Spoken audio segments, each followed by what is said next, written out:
Friends, super കൺമണി സീരിയലിൻ്റെ promo വിശേഷങ്ങളിലേക്ക് എല്ലാവർക്കും സ്വാഗതം.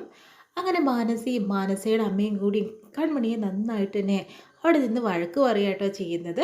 കാരണം എന്ന് വെച്ചിട്ടുണ്ടെങ്കിൽ അപമാനിക്കുക എന്നൊക്കെ പറയില്ലേ, വെറുതെ വലിഞ്ഞു കയറി വരികയാണ്, ആ വീട്ടിലേക്ക് തള്ളി കയറി വരികയാണ് എന്ന രീതിയിലൊക്കെ സംസാരിക്കുന്നുണ്ട്. പിന്നെ പറയുന്നുണ്ട് ഇവൾ ഉയരങ്ങളിലെത്താൻ തന്നെ കാരണം മറ്റൊരാളുടെ ഹെൽപ്പ് കൊണ്ട് മാത്രമാണ്, അതാണ് ക്രഷ്.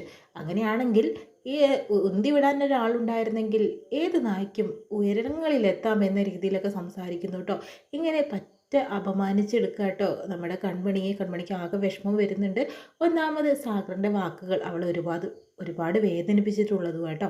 അതിനുശേഷം തന്നെ ICUവിനകത്തേക്ക് കയറുമ്പോഴത്തേനും അതേപോലെ തന്നെ ആൻറ്റിയമ്മയും അതുപോലെ തന്നെ സുജു സാഗറിനോട് സംസാരിക്കുന്നു കേട്ടോ. അനിയൻകുട്ട എങ്ങനെയുണ്ട് ഇപ്പോൾ, ഈ പ്രശ്നമൊന്നുമില്ലല്ലോ എന്ന് പറയുന്നുണ്ട്.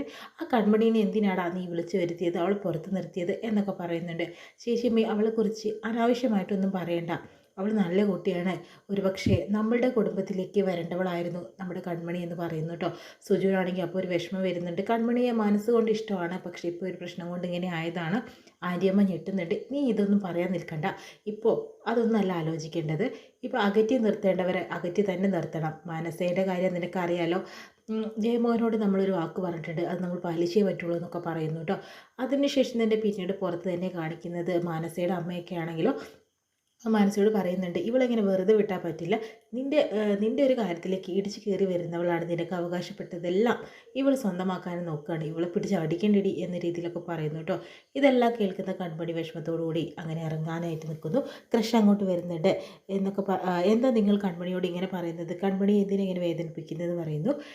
ഇവൾ ആരാണ് നമ്മുടെ കുടുംബകാര്യത്തിൽ ഇടപെടാൻ എന്ന രീതിയിലൊക്കെ മനസ്സ് ചോദിക്കുന്നുണ്ട്. ഇവൾ ആരാന്ന് നിനക്ക് അറിയണോ എന്ന രീതിയിൽ ക്രഷ് അങ്ങ് ഷൗട്ട് ചെയ്യുന്നുണ്ട് കേട്ടോ മനസ്സിക്ക്. വേണ്ട സർ, ഒരു പ്രശ്നത്തിൽ നിൽക്കണ്ട, നമുക്ക് പോകാമെന്ന് പറയുന്നുണ്ട്. അങ്ങനെ കൺമണി വിഷമത്തോടു കൂടി അവിടെ നിന്ന് ഇറങ്ങുന്നു കേട്ടോ. ക്രഷ് ആണെങ്കിലോ കൺമണിയെ ഒരിക്കലും തന്നെ ഇപ്പോൾ വിടില്ല എന്നുള്ളത് ഉറപ്പാണ്. പിന്നെ സാഗറിനും കൺമണിയെ ഒത്തിരി ഇഷ്ടമാണ്. മാനസയുടെ ഈ കള്ളത്തരൊക്കെ അറിഞ്ഞ ഏവരും തന്നെ മാനസയെ പുറത്താക്കി കൺമണിയെ തന്നെ സപ്പോർട്ട് ചെയ്ത് നിൽക്കുള്ളൂ. അവൾ കൃഷ്ണൻ്റെ ഭാര്യയാക്കി കൊണ്ടുവരുള്ളൂ എന്നുള്ള കാര്യത്തിൽ യാതൊരു സംശയമില്ല കേട്ടോ. ഇത്രയും കാണിച്ചുകൊണ്ട് പ്രമവിശേഷം കഴിയുന്നത് എപ്പിസോഡ് വിശേഷമായിട്ട് നമുക്ക് കാണാം കേട്ടോ.